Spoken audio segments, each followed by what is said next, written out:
We have only one guest today. She is Kari Lake. We've been looking forward to talking to her for a while, and I'll start off with this. I saw you in Milwaukee. I know you were in town for the debate, Kari, and I asked you this then, so I'm going to lead off with it right now. Do you expect at some point to announce to run for the Senate in Arizona? Is it something that you are deeply considering? How is that process going? Well, yes, you did ask me that. I mean, it was like a, hey, nice to meet you. Are you going to run for Senate? Not even any pleasantries, Clay. I was like, let's have a conversation. Hold on. I think, to be fair, I said that of all the candidates who ran in 2022, because I had not met you in person, we'd had you a bunch on the show.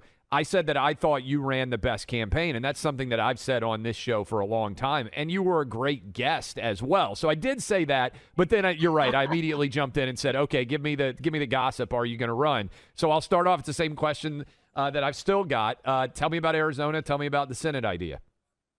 Oh, well, you're right. You were very complimentary, and thank you. We did run an incredible campaign, a very positive campaign filled with common sense solutions to the problems that Arizona has had for a long time. And unfortunately, the status quo politician never seems to be able to solve them because they're more interested in having a long political career than they are helping the people. And like I said, solving some of these easily solvable issues. They're not impossible. So thank you for the complimentary words. I'm really considering it. And we spoke about this in Milwaukee. We have an opportunity to pick up a Senate seat and put an America First Republican in that Senate seat and send an America First Republican back to Washington, D.C.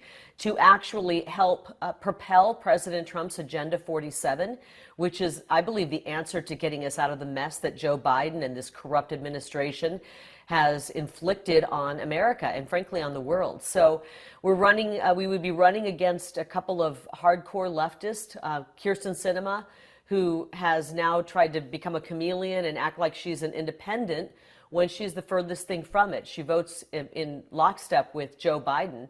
And then you mentioned him, Ruben Gallego, who is a socialist Democrat hinging on a Marxist. I mean, there's just no other way to say it. That's exactly who he is. And you look at his voting record and the things he's done and failed to do in D.C.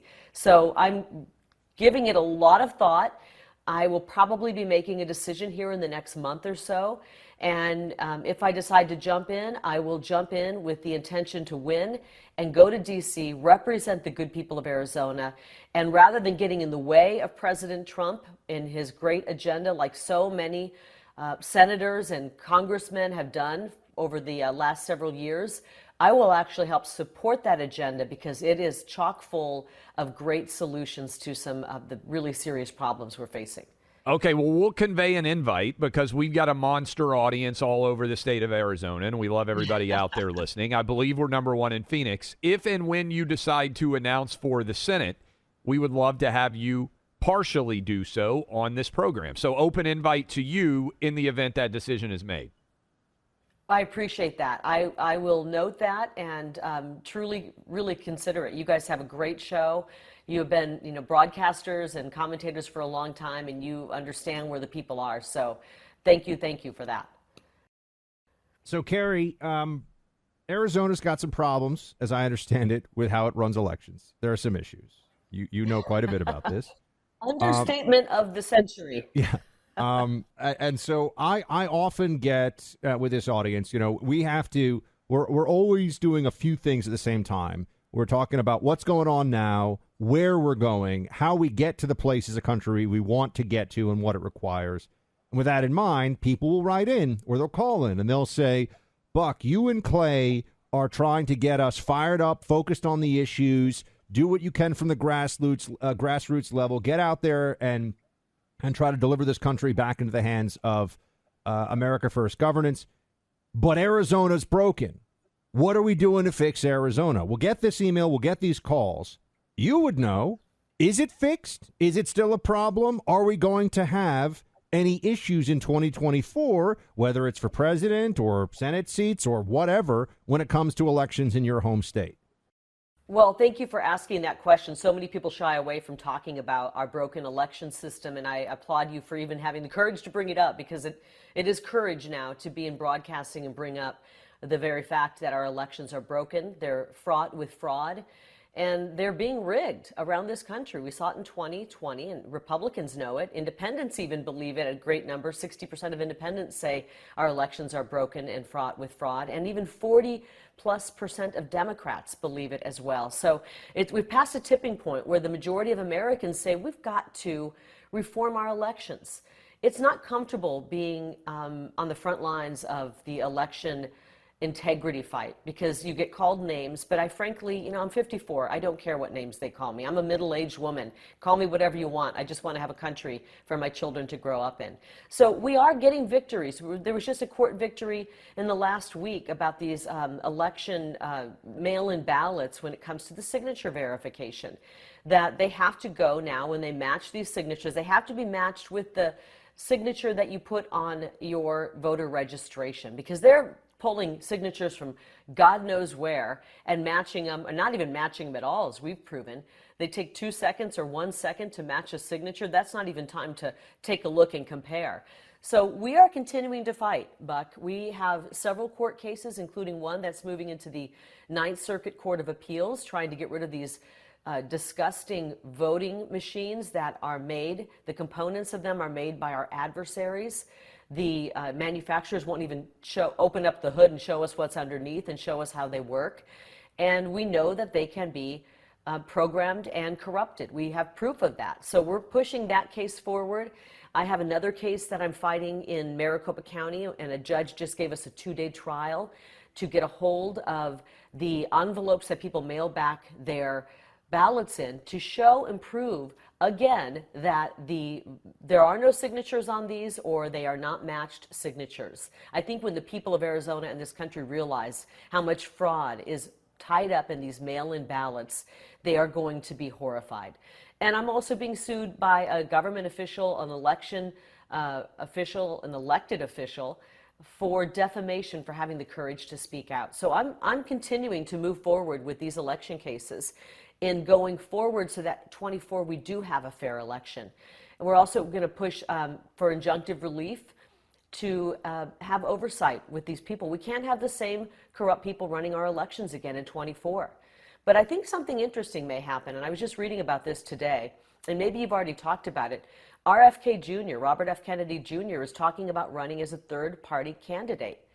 That's going to make it really hard. When there's 3 parties running in any election, whether it be the Senate seat in Arizona, the presidency, it makes it a lot harder for these people to cheat, because they don't know what's going to be on the inside of the ballot. It might be a Democrat voting, but that Democrat might be voting independent this time around to vote for RFK Jr. So I think we're going to see some dynamics in this election that's going to make it harder for them to cheat. And we're going to work through the court system to also make it harder for them to cheat. Kari, I think, correct me if I'm wrong, are you going to be in Iowa some with President Trump for this Iowa State trip? For people out there who don't know, one of the biggest and best college football rivalries in all the country is the Cy-Hawk Trophy game between Iowa and Iowa State. We appreciate everybody listening in Iowa right now as well. I know President Trump's going to that game. I think that's brilliant. That's probably the best single event you can go to in Iowa for the entire fall. I know the fair is a big deal, but in the fall, I mean, everybody's going to be there. Everybody's paying attention.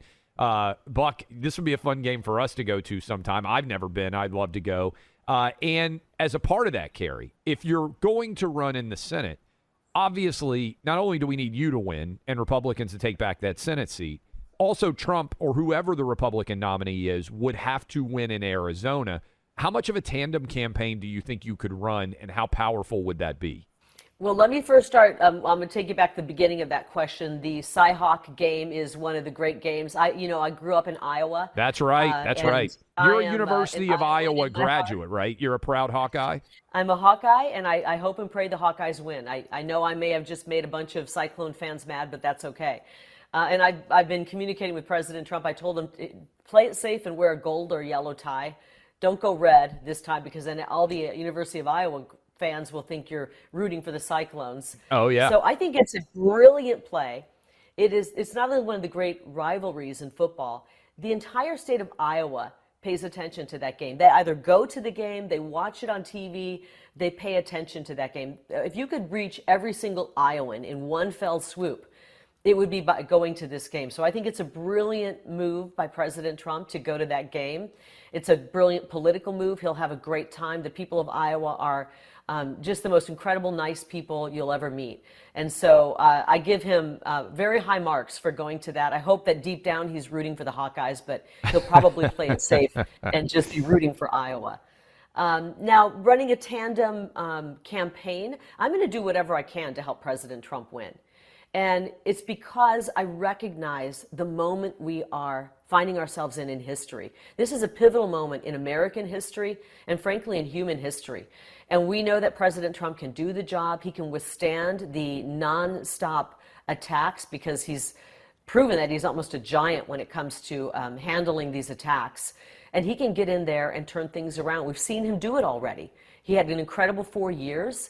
I mean, they had to stop him by rolling out COVID and rolling out huge mail-in ballots and trying to steal an election. That's how they had to stop him. He's that powerful and that much of a threat to the corrupt political machine that is Washington, D.C.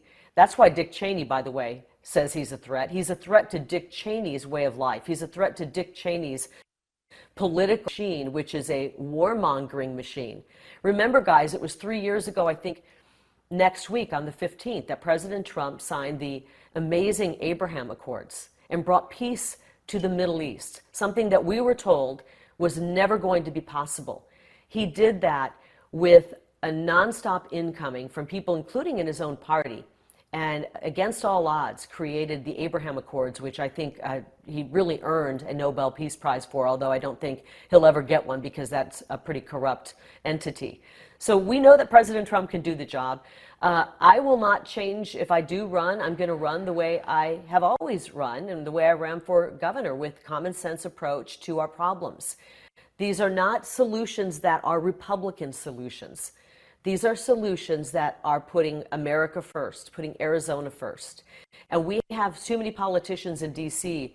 who really don't care about America. We've seen time and time again, they actually are voting against America. They're voting for a wide open border. They're voting to send our treasure to Ukraine, another $1 billion being sent to Ukraine. Meanwhile, Americans are suffering. That last amount of money they poured into Ukraine, guess how much money was poured into the border at that time? Zero.